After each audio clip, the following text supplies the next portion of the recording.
Folks, if we're not sharing customer stories or ideas on the training call, let's put ourselves on mute, please.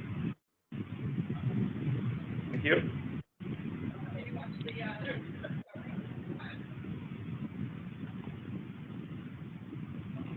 Then are you seeing my the presentation?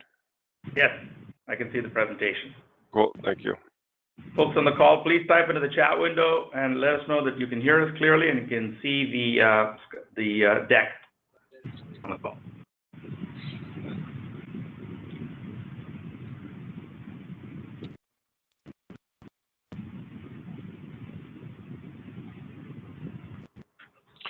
Thanks, Rebecca.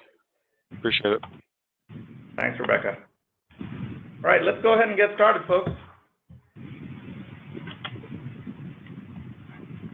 Todd, over to you. Did you want to record this for future's sake, or yeah, you got it going? It's recording. Cool. Yeah. Thank you. All right. Well, I hope everyone had a fantastic long weekend and was able to enjoy some R&R, time with friends and family. Hopefully, you even got some good weather along the way. I know I was hit and miss down here in Los Angeles area.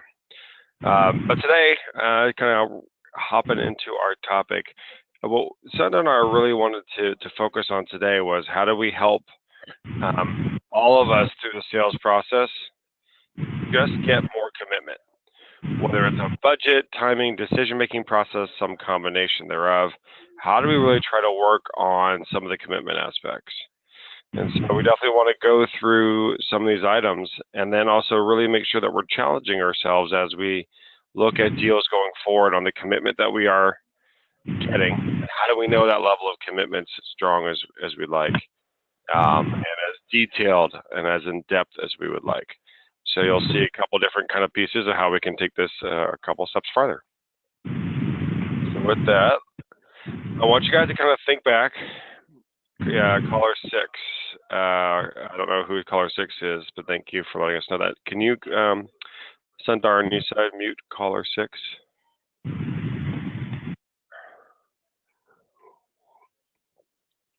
Thank you. I think it sounds better on my side now. Perfect. So, okay, so I want you guys to think about, and I know it might be hard with some of you on mute or not, but I want you to think about what we've learned this quarter in our trainings that we've been going through. So this is the 5th training that we've been going through this quarter, right? And what's helped us get commitment from our customers? So you don't necessarily have to chime in and respond to it, but think back to the different trainings that we had. What was the first training that we did have, right?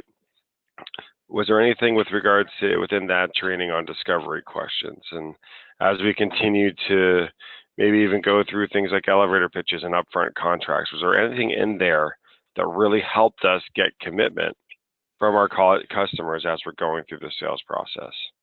And hopefully you can try to think about how you've leveraged a couple key pieces to help with commitment. So we wanted to revisit a few of those things before we went into the new to make sure we didn't skip by what we've already kind of gone through.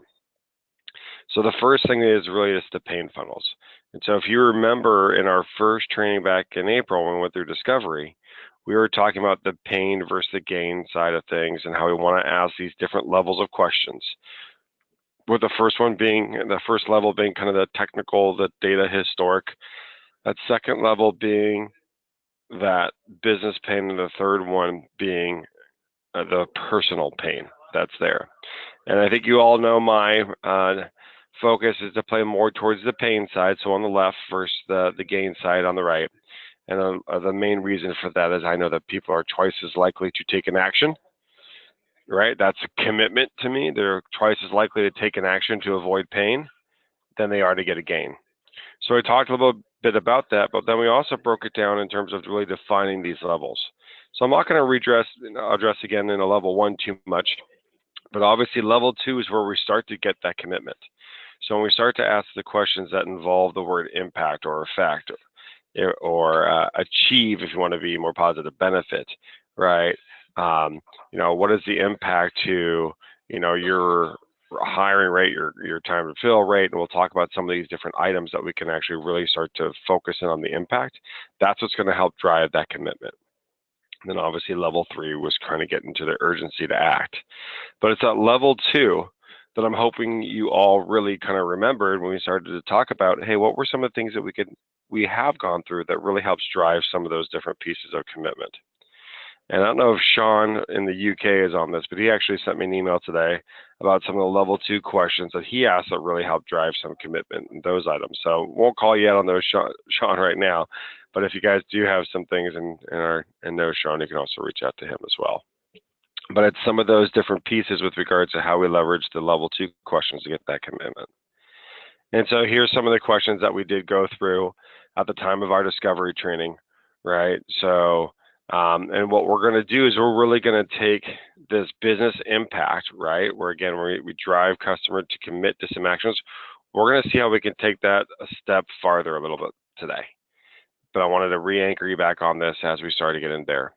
Started to talk about commitment. So that's one thing that we definitely had talked about in the past that we wanted to make sure we didn't forget about as we're talking about customer commitment and kind of use it as our baseline. Now we also have these, what I call ability to move forward questions.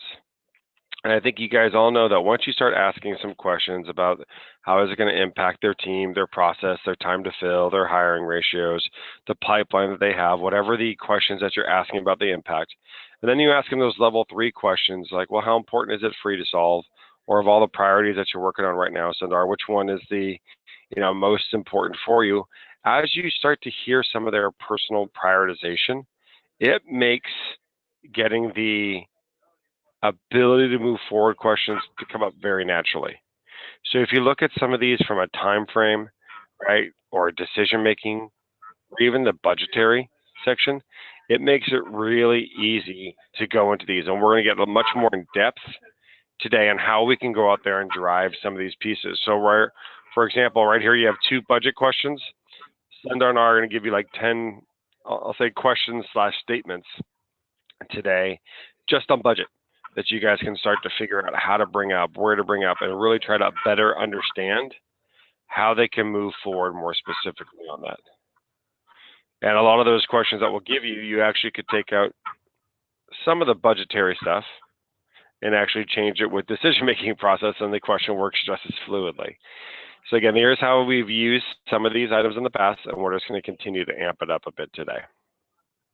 A couple other things we've used in the past, executive summaries. So you talk about commitment and how you want to go out there and say, here's what our next steps are, here's what we're going to try to go out there and do.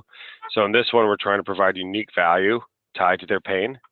So you can see some different aspects at the very bottom. We're saying, hey, in a pre-detailed demo executive summary, how do we want to highlight some of their pain to get them to commit to being there, seeing it, getting the right people, and getting the real value out of that hopefully addresses their pain better than anybody else. And that's how we use a tool like a pre-demo executive summary. And then we have a proposal executive summary that we talked about in our upfront contract and mutual kind of outcome plan training. And the other thing we talked about there was then how do we really enter the pain points front and center, and then really show how we can go out there and help them where we finish with real concrete next steps. All right, so we talk about things like commitment, how do we get things to move forward? That's how we can really go out there and leverage these tools. I'm not going to put anyone on the spot, but I will give a little bit of a break if anyone's been really using maybe level 2 questions or level 3 questions that then dive into the ability to move forward. Or even if someone's using the executive summary pieces that you guys have think about how you've used this to help drive commitment. If you have any good stories, I'll pause for a second. Feel free to take yourself off mute and let us know your stories.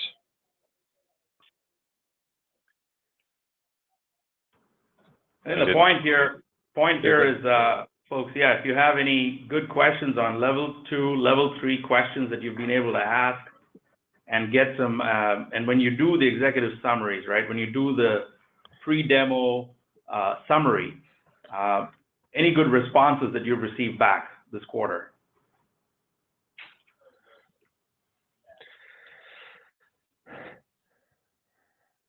Managers, feel free to chime in too for your team if you'd like. So this is also part of the reason, I'll give you guys a little life preserver here. This is part of the reason why we review it, because I want you guys to see how you can really leverage this. It's not just me going through questions, 2 months ago, saying, oh, here's a list of questions. That's not what I care about. Or here's an executive summary template I think you guys should use. But if you guys are actually going out there and really leveraging this and using this, I know you're going to get more benefit throughout the sales process. And I'm not saying it's easy. I know you guys got a lot of other stuff, tools, tactics that are out there. You also have things that you're comfortable with. I just want to challenge you guys and try to stretch yourself to go out of your comfort zone a bit. Try new items that will help you increase your sales velocity, meaning your time to sale, as well as your ability to hopefully close for more dollars and eliminate the competition. So I'm really going to keep challenging you guys on this, and the action items that we're going to be doing post this is all about making sure that you guys are really leveraging how to ensure you're getting commitment. All right. So if there's no one chiming in, I will continue to move on, but I really want to push you guys to make sure that you're leveraging these types of items, especially. Hey, Scott. Yeah. This is weird, Greg. Just a couple of things. I try to, at the beginning of the demo, do a slide or two that says what I heard, really recapping their pains and gaining commitment before we move through the demo. And cool. Then getting them to talk, because quite often we did a discovery call with one person, but now at the demo, 3, 4, 5 people show up, and we want to hear what's important to all of them. And you kind of get a good idea of the dynamics of who the decision makers are and so forth when people are not chiming in. You know who's the main people. And then quite often post-demo, if the demo went well and we knew that, I will send an email that talks about next steps. We need to do this, this, and this to hit the proposed timeline. I need to add some of the pain points. Cool.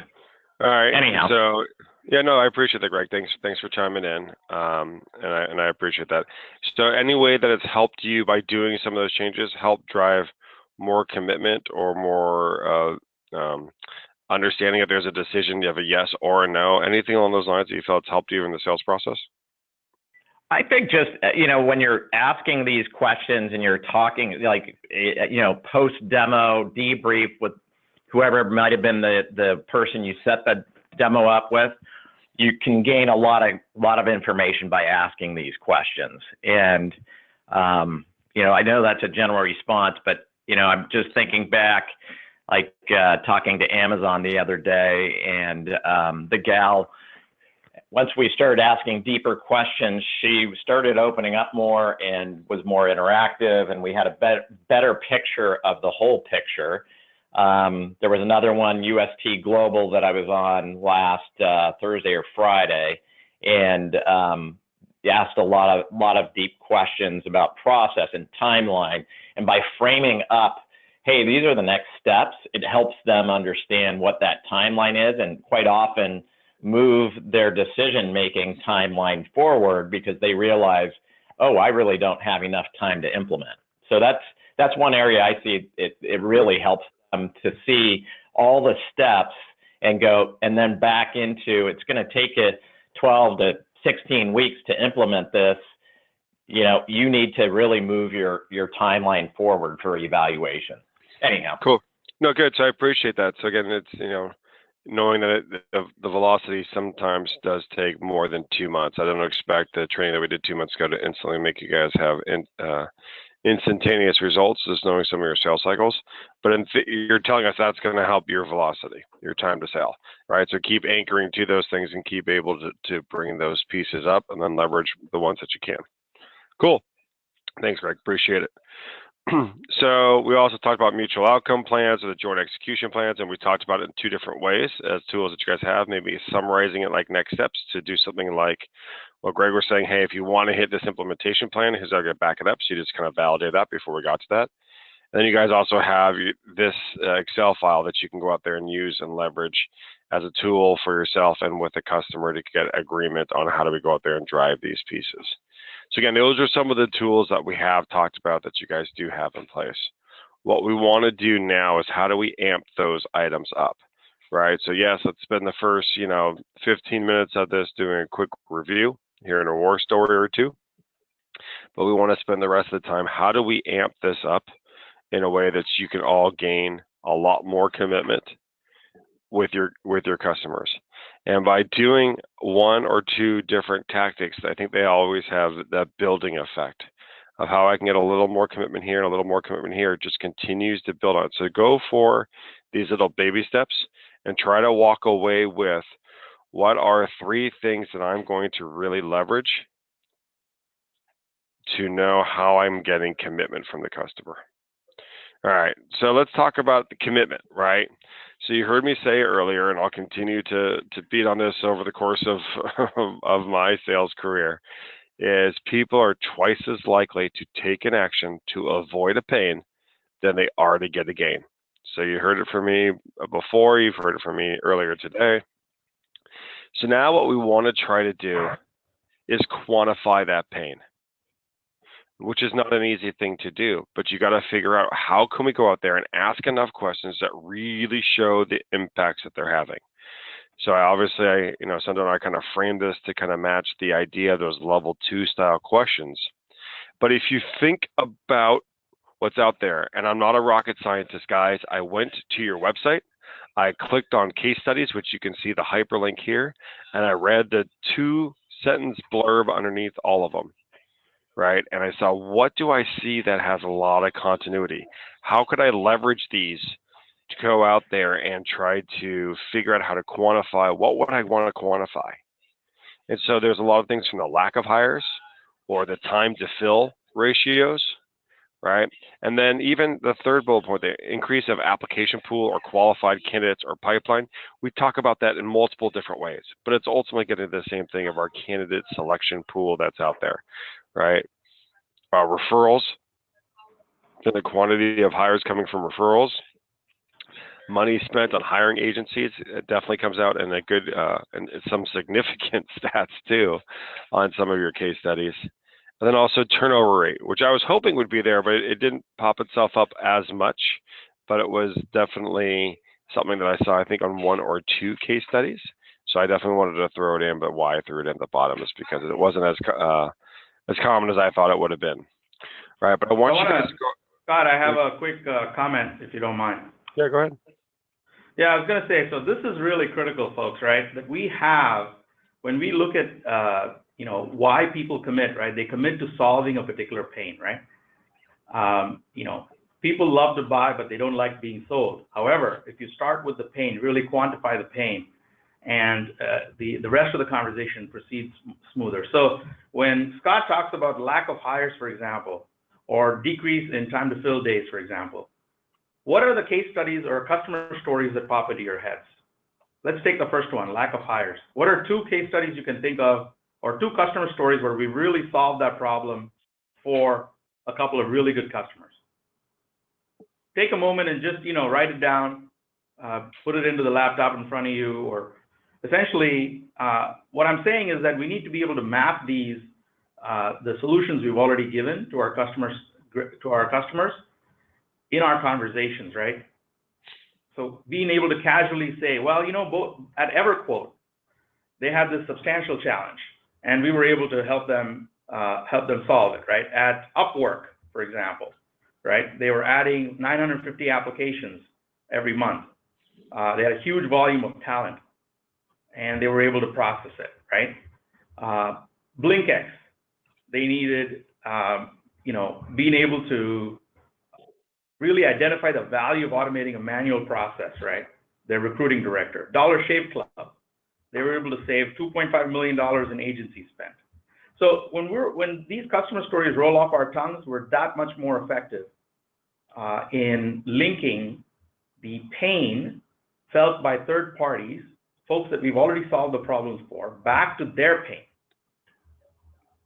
Does that make sense? Yeah, so let's kind of continue that out. So Sundar asked for the idea of the first 2. I don't care which bullet you guys pick, right? But pick one of these bullets, jot down a customer that you can think of. If you don't know, leverage the case studies. Go to that, and obviously you guys can't click on the link through here, but you guys know how to go to your own website and click on case studies at the top, right? But we're gonna give you guys a couple minutes right now. Go out there, jot down what are some of the items that are out there. What were some of the impacts that they had? So you guys can start to go out there and talk to it. And the last bullet point that we have, be conservative in your estimates, right?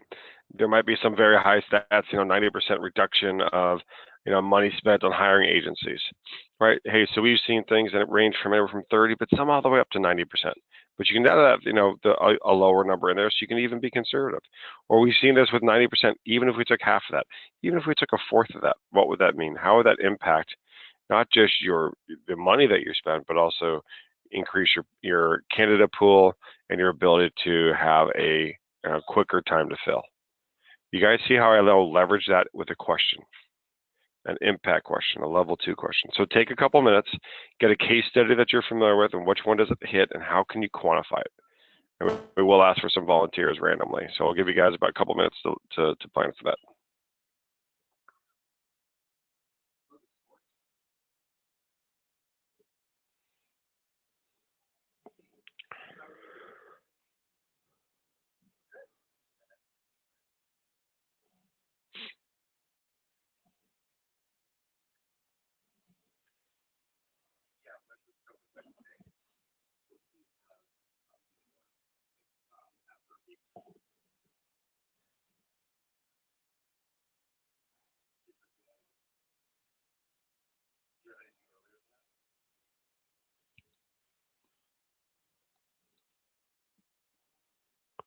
What I'm also going to do is click on case studies. I thought I brought it up. Yep. So there's some different ones that are out here. I'll slowly kind of move down so you guys can find ones that you might like.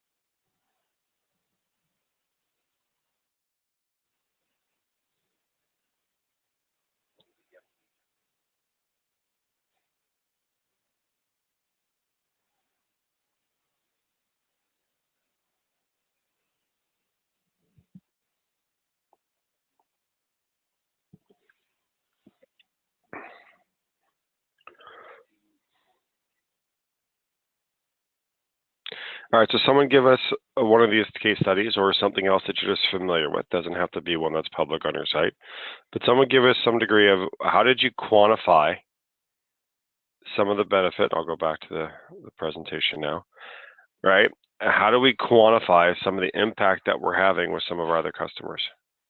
So what would be some things that you quantified? And then how do you think you could ask that to a new prospect to engage them? Anyone want to volunteer? Or you want Sundar to pick on you? Yeah, so folks, I did a, go ahead, Scott, what was your question? I just said, let's just pick someone and get to it. Yeah, so Angelina, can you share any example? Are you on the line?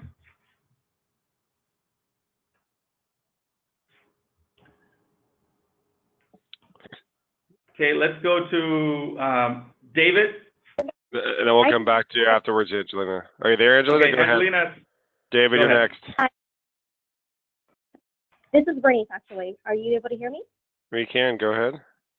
Okay, perfect. So the one that I can think of that has been working really well for me is Intact is a customer of mine that originally bought 2 tech seats back in December. And the reason why they purchased the seats was they were seeing a high turnover for the SDR team. And so I strategized with them and was able to come up with a plan with, maybe you're able to check in with them with text messages with SDRs. Maybe it's like a week, a month, and so forth. And it worked out really well. So we were able to get them from 2 seats to 10 seats within 2 months. So now I've been using the same kind of pain point for other customers with, communication is moving into a more casual way with candidates and new hires. So why don't we set up a plan that way so you can check in with them? And it's resonated really well because, of course, nobody wants a high turnover, especially with the SDR team. So that it's been really successful for me, and I've been able to flip a lot of deals a lot quicker due to this example.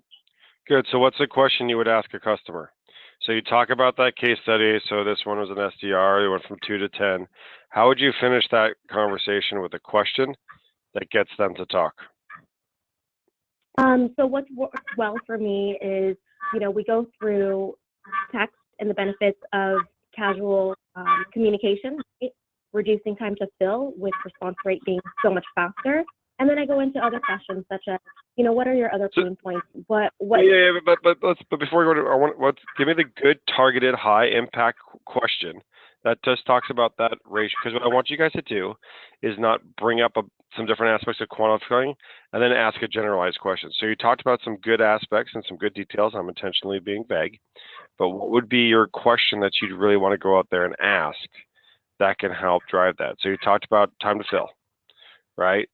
And some ratios that were there. What would be your key question that you want to go out there and ask to see if you can get them to understand that and commit to you? Think of a level 2 question that you could ask to follow up on your topics.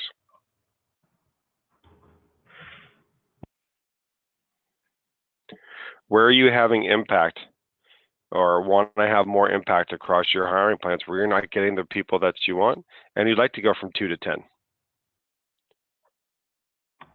Right? It could be something as simple as that, because you're talking about that type of, that's what I want you guys to be familiar with too.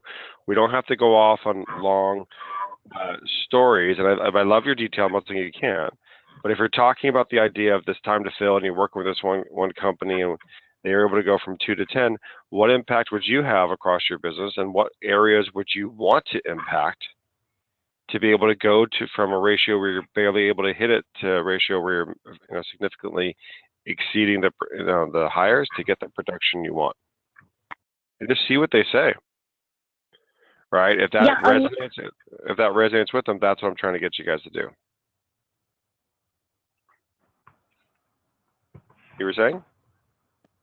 Oh, I was going to say, yeah, I'll start implementing that, just being more direct and straightforward. Yeah, you can, try to put it in your own words too. That's why I was trying to say, hey, how would you say it? But definitely want to put it in your own words. It wasn't going to let you though. Not help you through it. Good, Dave. We were going to call on you next. You there? You ready? Are you referring to David Jacob? I don't know. Sundar said Dave. David, all right, I'll go for it. Fair enough. All right. David. All right, that's all right. Go by David, but no worries. Okay, so anytime I'm talking with someone who is using agencies, I always bring up Dollar Shave Club. They reduced their time to fill by 58%. They went from 90 days to 38 days, and over the course of 8 months, they had a savings of $2.5 million. So a question I might ask is what their executive team, would think of savings in that type of ballpark. Okay. So give me a question that's a level 2 or even level 3. Because you're asking a data question. Great question, right? So they say something like, they'd probably be pretty, who wouldn't want to save that money, right? That's the answer you're going to get. How do you follow it up?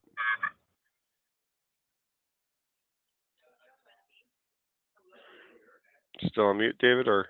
No, I'm just sitting here thinking of a level 2 or level 3 question.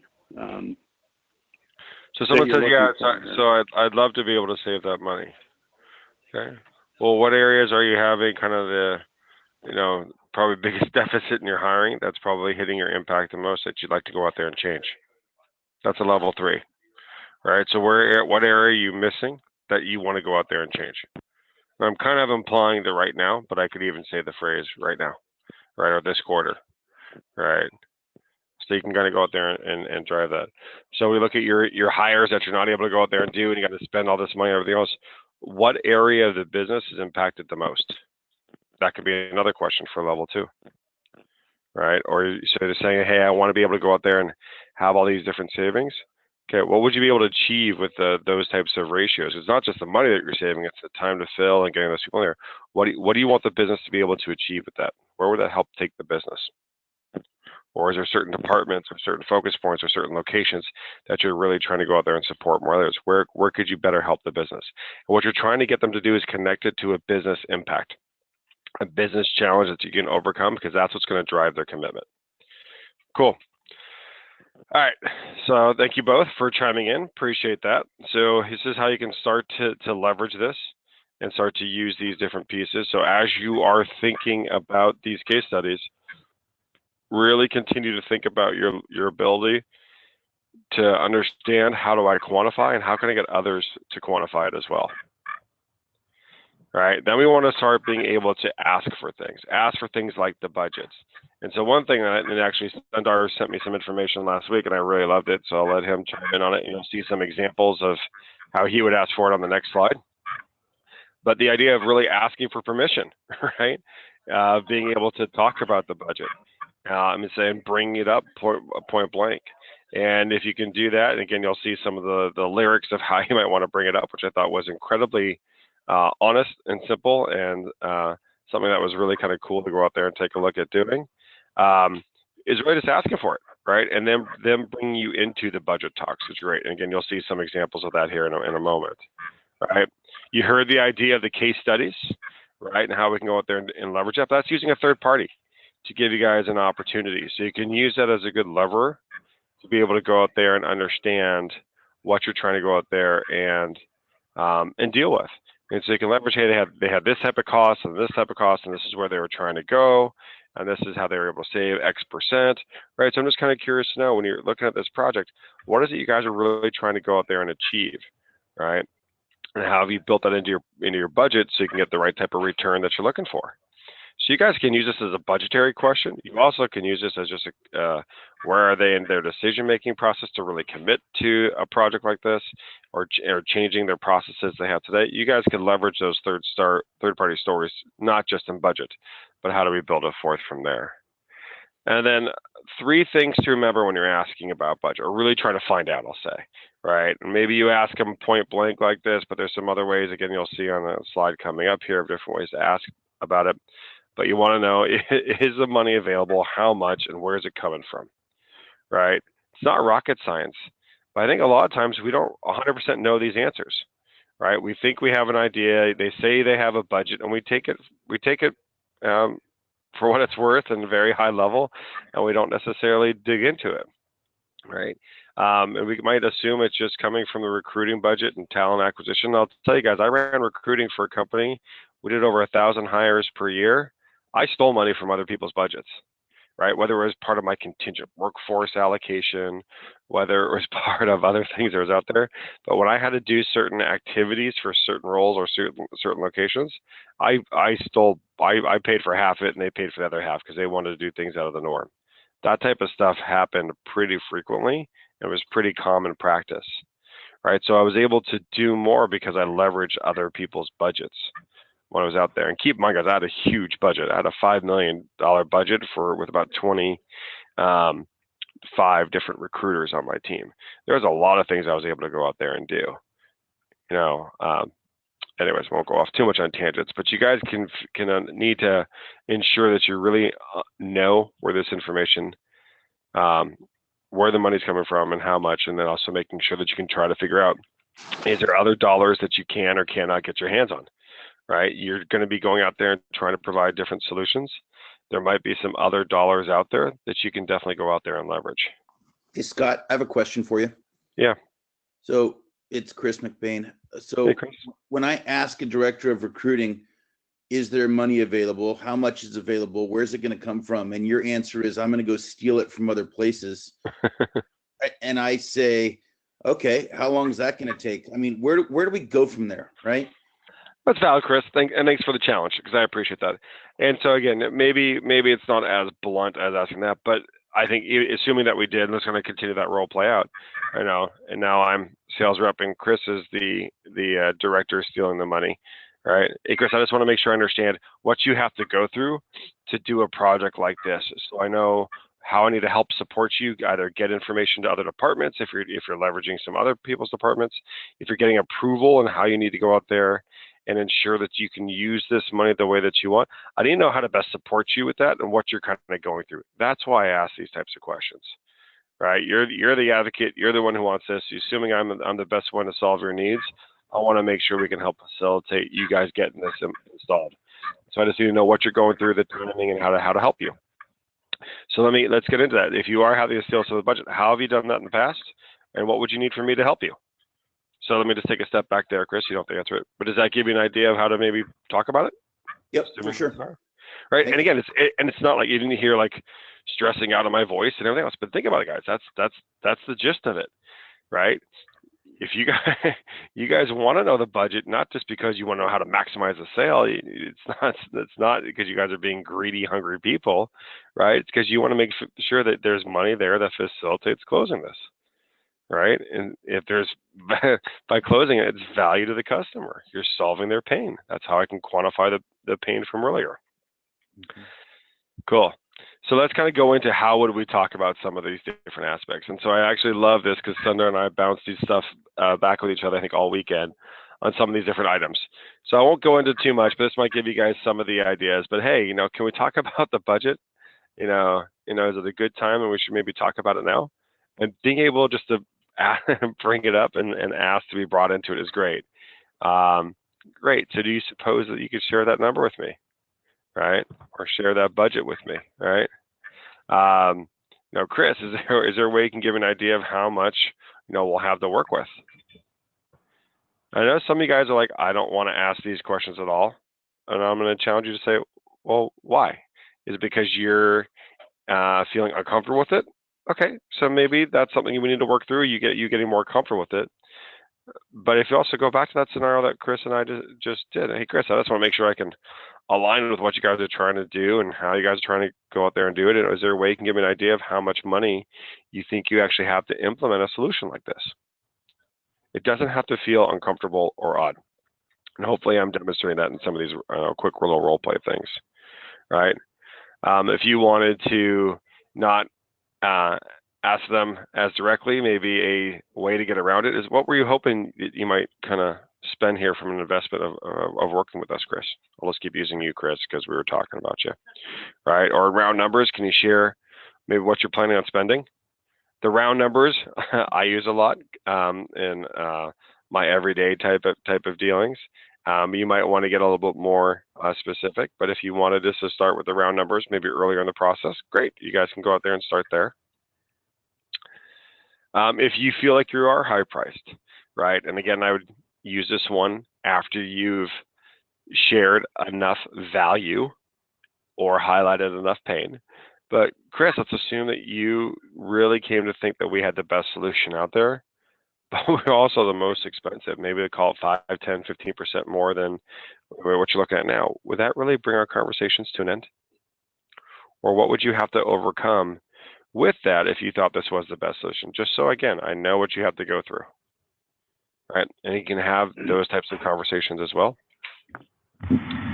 When you look at the cost of what you're going to go out there and do you also look at what you are spending today in terms of time, resources, and the energy? So it's how different ways you guys can bring up cost. It's not just in dollars spent, but it's these other items. And so we have a few different ways of where you could ask these types of questions. Right. So can we talk about the budget, the time, the resources needed, right, to fix the issues that we've really been talking about? So again, if you guys were to go out there and think about, we've highlighted all this pain, we've quantified it, right? We've done some of these different items. Hey, I'd really like to kind of talk with you about the budget. I'm not sure if this is a good time, but can we talk about not just the budget, but the time, the resources needed that would really be necessary to overcome some of the challenges that we just talked through? That's how I can leverage some of these questions kind of cohesively. And I want you guys getting comfortable being able to bring this into your own kind of words and speech and making sure that you guys are asking these types of questions. This next one, Sundar trained me on, he calls it bracketing, right? And different things along those lines, but you put a little bracket, right? Most of the time I work on projects like this, Chris, and the investment falls somewhere between $80,000 and $100,000, right, per year. Do you think that amount would fall within the range of the budget that you have available. So you guys can give a ballpark and kind of go out there and see that range and kind of bracket it, if you will, along those lines. And then the last of the 10, when you look at what it's costing you guys today, going back to quantify that and quantifying that information, how do you factor that into your decision-making process to come up with budget and timing, prioritization, all those different pieces of the equation? So I understand that you guys have to build trust. I'm not saying these are the first questions you're going to come out there and ask, but think about where you start to ask these in your sales process. You've already gone through 1 or 2 meetings. You've gone through discovery. You've gone through demos. You've really showed it. If you've been building trust and highlighting their pain, if we go back to what Greg said earlier, I'm going to be focusing more on making sure I can highlight their pain and bring these things forward. You guys have built that trust, so ask for ways to move forward. And we wanted to give you lots of different ideas of how you could go out there and do it. So if you don't like the 2nd, 3rd, 6th, 8th one, great. There's 6 others that you can go out there and use. But we definitely wanted to arm you guys with ways you can go out there and drive to it. Sundar, I know you had a lot to say on this stuff too. Let me pass to you for a minute. Yeah, I think, one of the key mistakes that I made early in my career, I was an SC and I became an account executive.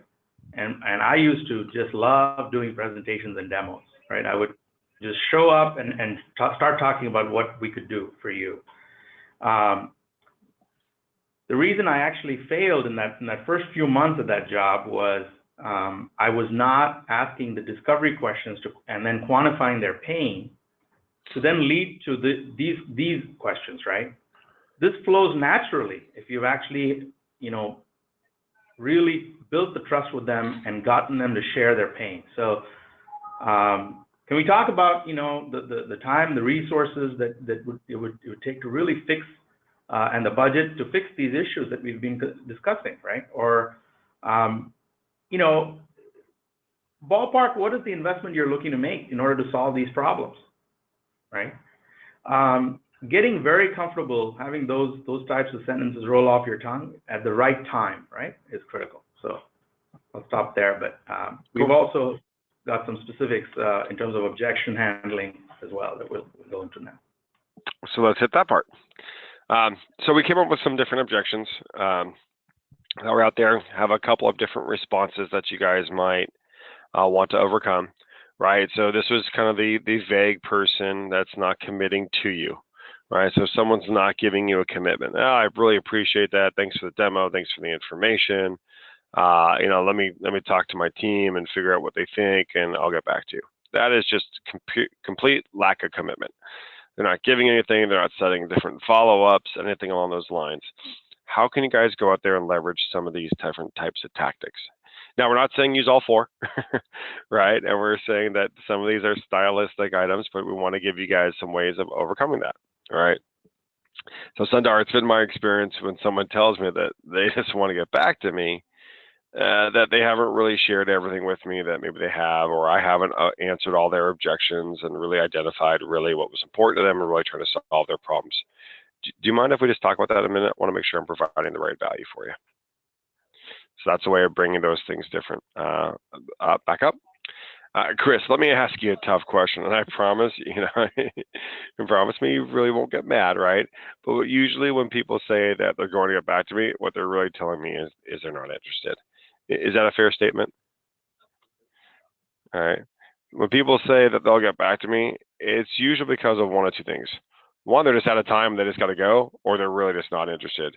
Can you share with me where you're at? All right. And I actually like the last one too. I get a sense that, what we've talked about, especially if you guys have highlighted pain or a unique value that you can go out there and provide.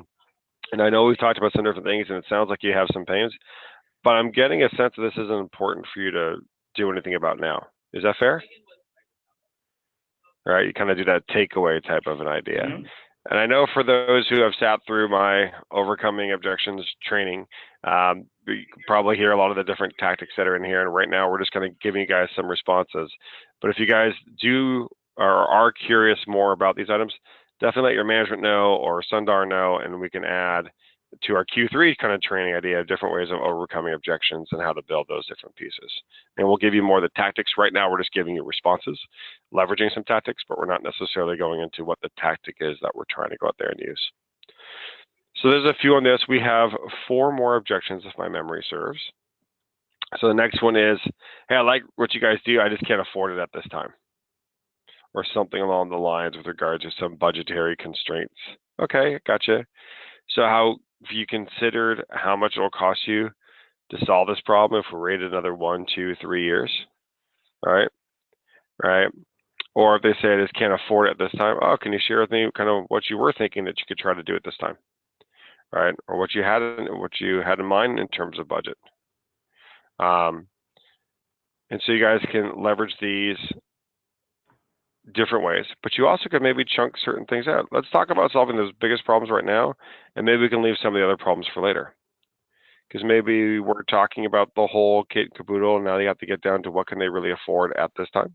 And this might be a transition way to go out there and drive that. Right, our prospect says, I want to do it, but price is definitely going to be an issue for me. All right. So if we are comfortable with the ways we've quantified their opportunity before, I would definitely go back to that. All right, John, so you're telling me you don't want to go out there and fix this, but we talked about these different issues that you guys had with regards to your productivity now you enter your things you quantified. How are you guys going to solve for that? All right. How strong is your commitment to fixing the issue? That is a perfect level 3 type of question. And maybe you like that phrasing. Maybe you want to go out there and maybe tone it down a little bit. So it sounds like you guys had some definitely problems that we were talking about, but if price is going to be an issue, I guess I really want to take a step back and make sure I understand really where you're coming from. I mean, how strong is really your commitment to fixing the issues that we've identified? Right. If you have the trust and everything else, hey, off the record, what did you really want to spend? I don't want to go back and forth with you, Chris, on a couple of dollars here and there.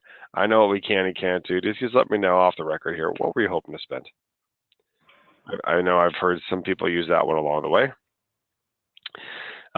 This next one, I think Sandra and I kind of bounced with each other off a few times. I happen to like it a lot. Okay, I understand the price is going to be an issue for you, and I get that from time to time. Sometimes, you can't spend money on everything that you want to go out there and do. But we're talking about issues. Chris, what else would be an issue to keep this deal from going forward and getting this in your guys' hands? And now you can just get them all on the table, or hopefully get them all on the table. All right, so let's talk about what an investment like this really gets you guys, right? And then we talk about what type of return that you're going to be getting when you actually spend this money, so we can put it into a business plan and see if that actually helps with the issue of the price.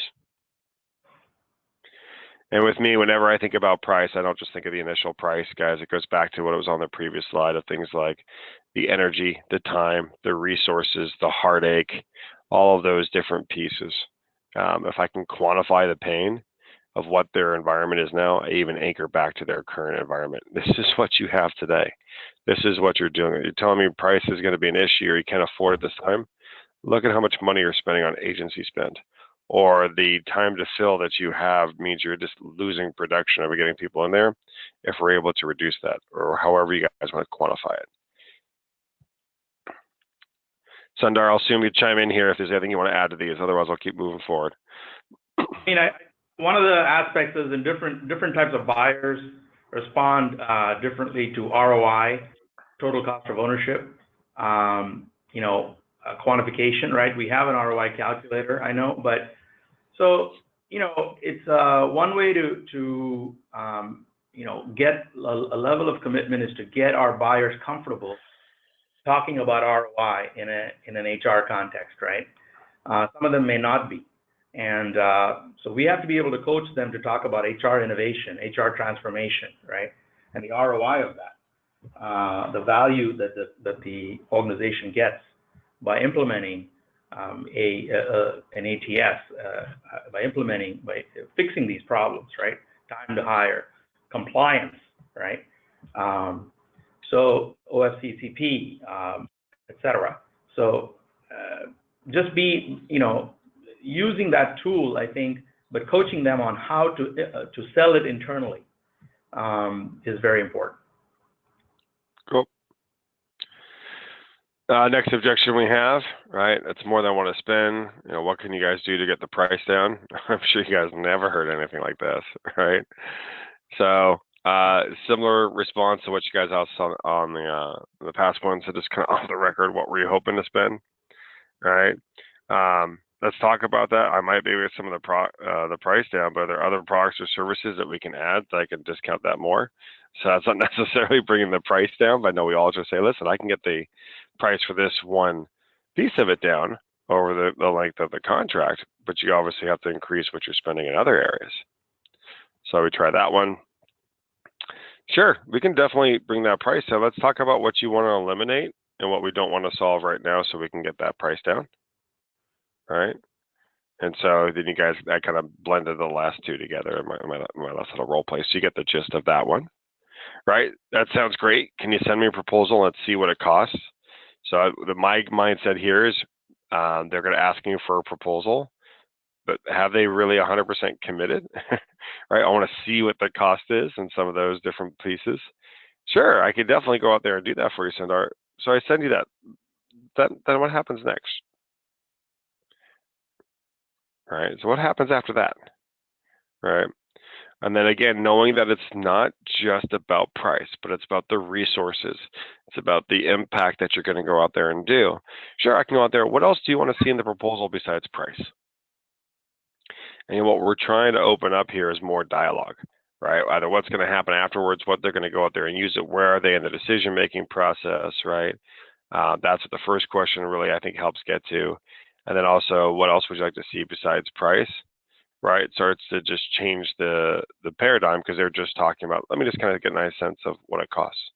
Okay, well, besides price, what else do you want to go out there and see? And that's where we can talk about, again, all the other quantification of items that you guys have gone out there and have provided. If you have a good ROI calculator, how do you leverage that? All right. I can do that once I know this is really the solution that you want. Absolutely. You know, from there we can talk about your budget, your timing, and review what you guys really need from me to help make a purchase. I just didn't think we were at that point, but maybe I was wrong. Are we at that point? So this is kind of taking that same idea of asking for permission, but I'm planting a little bit of a seed here first, because it's not just the budget, it's the timing, review what you kind of need, kind of make that purchase. Are we there? And then if that's the case, think about all those different things, going back to our ability to move forward questions and what we'd want to go out there and do for budget, for timing, right? And their decision-making process, right? All of those things I'm now bringing up right in here, and I can start to go into those things a little bit more in depth. I could do that, but my experience is we only win about 30% of the proposals we send out. So I'd like to talk about that first. Now, this is a unique one, Sundar. I know you threw this one in there, so maybe you have a different idea behind this, so feel free to interrupt at any point in time.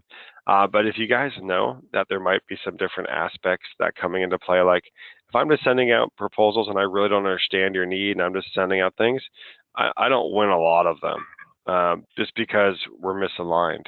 Do you mind if we talk about that first? That's how I hear it. I don't want you guys getting lost on just the few words that we have here. Think about context.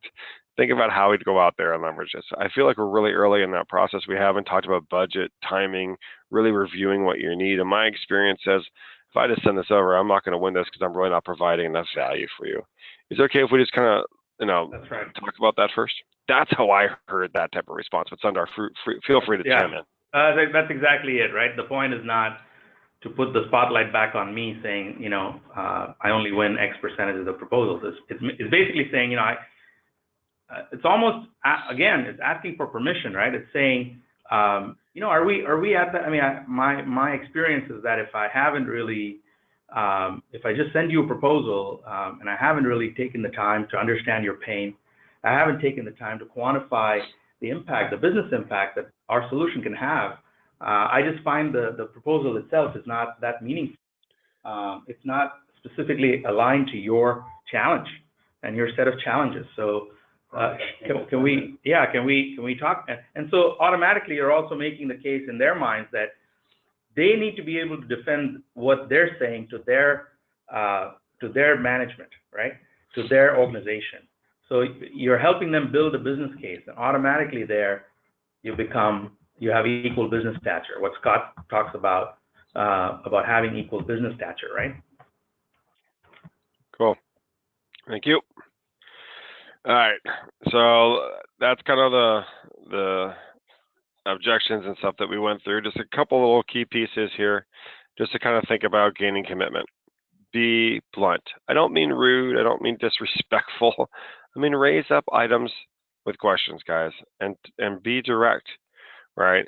Hey, I can go out there and send you pricing. I don't feel like I know enough of the details to know how I'm really providing enough value as to why you'd pick us over anyone else, and that's not a good place to be in. Do you mind if we just talk about that for a moment? I mean, that's being real honest and real blunt, and you guys really got to do that. So if you were to go back and take a look at it, again, it doesn't mean rude, it doesn't mean curt, and frankly, the way that I sell, right, and hopefully I've proven it to you guys, I want each and every one of you guys to be successful like there's no tomorrow. And if there's anything I could ever go out there and do to help you be successful, then that's my job. Let me know how I can do it. And that's, I believe, is the same job that you guys have. How you can help your clients be successful with the solutions that you provide, with what you're good at, with what you guys have mastery in, right? And so be blunt and raise those items, right? Leverage their why change, which I brought up to you guys when we talked about elevator pitches. So I'm trying to encompass some of those different items. These are the reasons why they need to change. It's their pain, why their world, right, cannot continue to be lived in. Think about that, all the things that we're quantifying and different things. You have to leverage that. So if you understand their pain, and I love when I heard Greg say at the beginning, I need to do more of leveraging their pain. Good. Bring up the pain, because that's what drives action. And if you don't know enough pain, ask more questions. Get deeper. Avoid ambiguity or lack of commitment, lack of specifics, right? We've heard a couple different things in our objections, how we talked about that and addressed that. Sundar talked about the having equal business stature and those pieces that were there. And then set those firm commitments to move forward, right? Leverage a joint execution plan. What do you want to go out there and move forward? The idea of those ability to move forward questions can be great conversations. Hey, we've gone through the demo. You're going to go out there, take a look at this. I'm going to recap some different things for you guys from what I heard, but then we need to talk about how you guys figure out what decision to go out there and make. So let's talk about that for a bit. And so some of those different pieces and understand how they make decisions and what are some of the pieces. And you guys can go back to the slide on what questions to go out there and ask from there. All right. So I think we talked about these different pieces as well. But when we're talking about decisions, right? So upfront contracts as well, in terms of what you want to go out there and do, in terms of making sure that a decision is being made. So you might start that meeting with letting them know, hey, at the end of this demo, whatever the case may be, I'm going to ask you guys how you might want to move forward and what that means to you, right? So assuming this is the right product for you and meets your needs the best, I just would see what do you guys do from there. So I'm going to save 5 minutes into the end of this demo and just see where we stand. So you guys can see that. And that's the upfront contract things that we talked about. Flat out asking for the decision, right? And being comfortable just asking for the decision, right? Trying to get the customer to make a decision, right? And really asking yourself, is this customer moving forward, or are they just spinning? And if they're just spinning, how do I help kind of get to a decision maker or that decision process? And then the other thing I want you guys to be aware of is who are the decision makers, right? And there's a lot. You guys could have 4+ different decision makers. Now, maybe your business decision maker also happens to be the VP of talent acquisition, director of talent acquisition, and maybe he or she has the budget. So maybe they're the economic and the business. Great. Maybe they're not using procurement. Great. But they could still be very well having to leverage IT to help them with this. So you might have different decision makers, and they all might have different needs and their own different process, right? Or if you're talking with your decision maker, your champion, ask about who else is involved with them being able to go out there and go forward, from procurement or technical or other, maybe executives that need to have executive buy-off over certain dollar amounts. but ask those types of questions and be familiar with regards to how we go out there and try to find those decisions. All right, action planning for you all. Sundar and I, we felt we were pretty light. We didn't say, hey, give me 3 tactics that you're all going to go out there and do. Your manager might ask you that in a team meeting or a one-on-one, right? So that's there. But we want you guys to make sure for all of your deals that are committed, find out why you are committed and really get to those details. I want the layers of the conversations that you're having with your manager or anyone else that you're dealing in your deal team. And I really like it when rep and rep kind of lose each other as peer accountability partners. But look at all your committed deals. How do you know that you are committing that, right? Did they commit to you, the customer commit to you that you're the vendor of choice? What have you gotten in budget, timing, and their decision-making process? Really get deeper.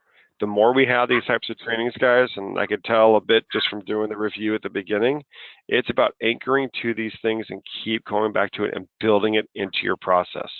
That's what Sundar and I are trying to get you guys to do. Build it into your process for all of your committed deals. Start asking those questions. Then managers. We're saying kind of stages 3 or higher that are out there. You guys can, if there's a couple in stage 2 that you think are important, go out there and do that. Right? But really ensure, has a client committed with actions? What is the client doing? How has that budget been identified? What's the details behind it? What's the details in the decision-making process? Are they outlined? And really discuss these more in depth. Discuss them in your deal reviews, discuss them in your one-on-ones, discuss them in your team meetings. But how do you guys go out there and continue to leverage these items to make sure that you guys can be more effective? And then this is just our overall kind of sales training of what we're doing, how we're doing it. We got one more coming up in 2 weeks that Sundar will be leaving on doing effective demonstrations. So if you have ideas on that, make sure that you get them over to him and those different pieces. But with that, Sundar and I thank all you guys for your time and wish you guys a fantastic day. Happy selling, everyone. Thank you. Thanks, Scott. Thank you. Appreciate it. Yeah, thanks, guys.